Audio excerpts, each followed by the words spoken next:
વલસાડના બાગડાવાડા સહિતના વિવિધ વિસ્તારોમાં વરસાદી પાણી ભરાયા.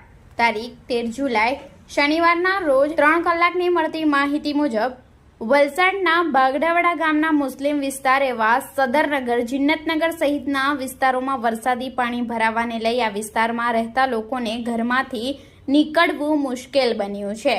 વલસાડમાં ભારે વરસાદને લઈ નીચાણવાળા વિસ્તારોમાં પાણી ભરાઈ જવાથી લોકોને ભારે હાલાકીનો સામનો કરવો પડ્યો છે.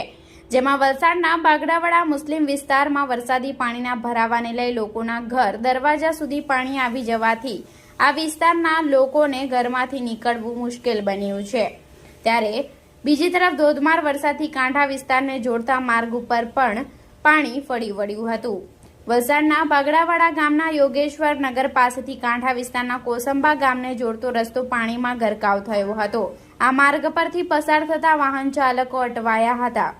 વલસાડમાં ધોધમાર વરસાદથી નીચાણવાળા વિસ્તારોમાં મોડી રાતથી પાણી ભરાવાનું શરૂ થયું છે, જેમાં વિવિધ વિસ્તારોમાં પાણી ભરાઈ જવાના કારણે માર્ગ પર વાહન ચાલકો અટવાયા હતા.